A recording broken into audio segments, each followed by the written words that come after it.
প্রথমত হচ্ছে আসলে এখন বাংলাদেশে যে কোনো ঘটনা ঘটলেই উদ্দেশ্যমূলকভাবে এটা দায় চাপানো হয় জামাত ইসলামের উপরে। এর সাথে জামাতের দলগত কিংবা ব্যক্তি পর্যায়ে কোনো সম্পৃক্ততা এটা নেই। এটা আমি চ্যালেঞ্জ করে বলছি, যদি কোনো প্রমাণ থেকে প্রমাণ হাজির করুন। তৌহিদি জনতা আক্রমণ করেছে, এখানে জামাত আপনি কোথায় পেলেন? জামাত ইসলামের সাথে এসে দূরতম কোনো সম্পর্ক নেই।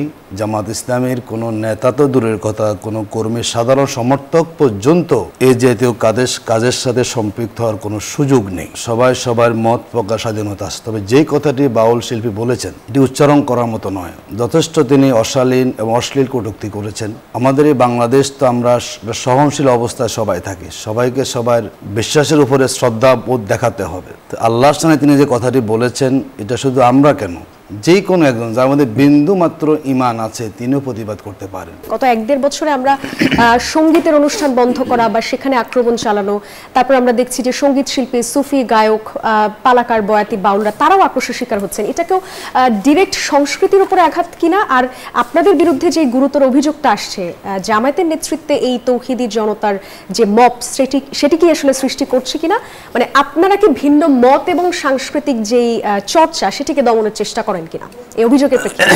জি ধন্যবাদ, আপনাকে ধন্যবাদ, আমাদের সহ আলোচক এবং দেশবাসী যারা শুনছেন সবাইকে আমাদের শুভেচ্ছা এবং সালাম। প্রথমত হচ্ছে আসলে এখন বাংলাদেশে যে কোনো ঘটনা ঘটলেই উদ্দেশ্যমূলকভাবে এটা দায় চাপানো হয় জামাত ইসলামের উপরে। কারা চাপায়?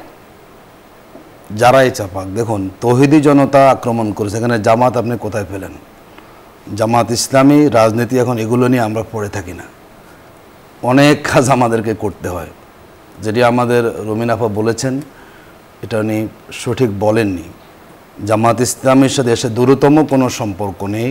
জামাত ইসলামের কোনো নেতা তো দূরের কথা, কোনো কর্মী সাধারণ সমর্থক পর্যন্ত এই জাতীয় কাজের সাথে সম্পৃক্ত হওয়ার কোনো সুযোগ নেই। কারণ আমরা মনে করি বাংলাদেশটা আমাদের সবার মত প্রকাশ স্বাধীনতা আছে, তবে যেই কথাটি বাউল শিল্পী বলেছেন এটি উচ্চারণ করার মতো নয়। যথেষ্ট তিনি অশালীন এবং অশ্লীল কটূক্তি করেছেন। আমাদের এই বাংলাদেশ তো আমরা সহনশীল অবস্থায় সবাই থাকি, সবাইকে সবার বিশ্বাসের উপরে শ্রদ্ধা বোধ দেখাতে হবে। তো আল্লাহর সামনে তিনি যে কথাটি বলেছেন এটা শুধু আমরা কেন, যে কোনো একজন যার মধ্যে বিন্দু মাত্র ঈমান আছে তিনিও প্রতিবাদ করতে পারেন। কারণ আপনি যখন আমার ঈমানে আঘাত করবেন, ধরেন যে কোনো ব্যক্তি, দেখুন বাংলাদেশের মানুষ ইসলাম কতটুকু মানে সেটা পরের বিষয়, কিন্তু যখন সে দেখে তার আঘাত আসে ধর্মীয় অনুভূতিতে তখন তিনি খুব প্রটেস্ট করেন। এটা তেমন একটা ঘটনা ঘটেছে, সেখানে যারা ছিলেন তৌহিদি জনতা তারা সেখানে প্রতিবাদ করেছেন, কিন্তু এর সাথে জামাতের দলগত কিংবা ব্যক্তি পর্যায়ে কোনো সম্পৃক্ততা এটা নেই। এটা আমি চ্যালেঞ্জ করে বলছি, যদি কোনো প্রমাণ থেকে প্রমাণ হাজির করুন, কিংবা ওই পত্রিকা ধরুন যেই পত্রিকায় রিপোর্ট করেছে জনগণকে বিভ্রান্ত করা, এবং সেই রিপোর্টারকে আমাদের আইনের আওতা আনতে হবে।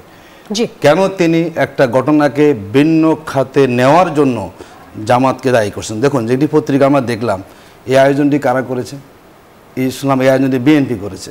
তো বিএনপি এখন এই আয়োজনটি কেন করেছে, কিংবা এটার পরে বিএনপির দলীয় অবস্থান সেখানে কি ছিল, কিংবা এরপরে এগুলো তো আমাদেরকে দেখতে হবে। আপনি ঘটনার উপরের দিকটা আপনি দেখবেন, নেপথ্যে কারা এই কাজটি করেছেন, আদৌ উদ্দেশ্যমূলক কাজটা করা হচ্ছে কিনা সেটাও কিন্তু আমাদের দেখার শুধু সেখানে আছে। দেখুন, জামাত ইসলামী কারো সাংস্কৃতিক কার্যক্রমে আঘাত করার মানসিকতা, চিন্তা এর সাথে আমরা কখনো একমত নই।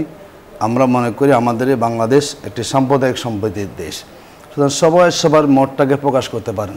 কারো মতকে জোর করে আমি মব সৃষ্টি করে মানে বিনষ্ট করে দেব, এই ধরনের কার্যক্রম জামাত ইসলামী কখনো সম্পৃক্ত ছিল না, বর্তমানে ভবিষ্যতে। এই ধরনের ঘটনার পরে আপনারা কি আপনাদের দলীয় কোনো অবস্থান ব্যাখ্যা করেছেন, বা আপনারা কি, যেমন অনেক দলই নিজেদের জায়গা থেকে নিন্দা জানিয়েছে, হয়তো এগুলো গুরুত্ব বিবেচনা করে শুনেন, জামাত ইসলামী সব আমরা অ্যাড্রেস কেন করব? জামাত ইসলামী আমরা প্রয়োজন মনে করলে আমরা অ্যাড্রেস করব। কোথায় কোন ঘটনা কোন পত্রিকায় সচেতন নাগরিক সমাজের প্রতিনিধি হিসেবে তো এটা প্রয়োজন মনে হতে পারে। পত্রিকায় লিখেছে জামাত এখানে বলেছে, আমরা গিয়ে আবার প্রতিবাদ করব, এগুলো আসলে আমাদের এখন কাজের মধ্যে। আমরা অনেকগুলো গুরুত্ব ইস্যু নিয়ে আমরা কাজ করছি, এবং আমরা মনে করি এই জাতীয় কাজের সাথে এগুলো আমি ইগনোর করার মধ্যে নিয়ে আমাদের করলাম। দেখুন, বাংলাদেশে মব কারা করছে এখন, আমি তো মনে করি মবটা, দেখুন গতকাল পরশুদিন তিতুমির কলেজে ইসলামী ছাত্র শিবির ব্যানার লাগাচ্ছে, সেই ব্যানারে বহিরাগত নিয়ে এসে ছাত্রদল হামলা করেছে। এটা কি মব নয়? এই মব তো ওনারা তৈরি করেছেন। একটা ছাত্র সংগঠন এখন ওপেন ডেমোক্রেসি আমাদের, আমি আমার ব্যানার পোস্টার লাগাবোই, সেখানে হামলা করার কারণটা কি? এটা তো এক ধরনের মব। দেখুন আমাদের এই মনোনয়নের যে ঘটনাগুলো এখন ঘটছে বিভিন্ন জায়গাতে, এটা এক ধরনের মবের পর্যায়ে পড়ে। আপনার ছাত্র শিবির মসজিদে বসে কোরআন তালিম করে, কোরআন তো মসজিদে পড়ার জায়গা, সেখানে গিয়ে হামলা করা, এটা এক ধরনের মব। জি, আপনার কাছে আবার আসবো। আপনি তালিমে বাধা দিচ্ছেন, এটা এক ধরনের মব। আমরা মনে করি এই সবগুলো সোর্স কিন্তু এক জায়গায়। জি, আমি আবার আপনার কাছে আসবো। দেশকে নেওয়ার জন্য এই কাজগুলো সেখানে করা হচ্ছে।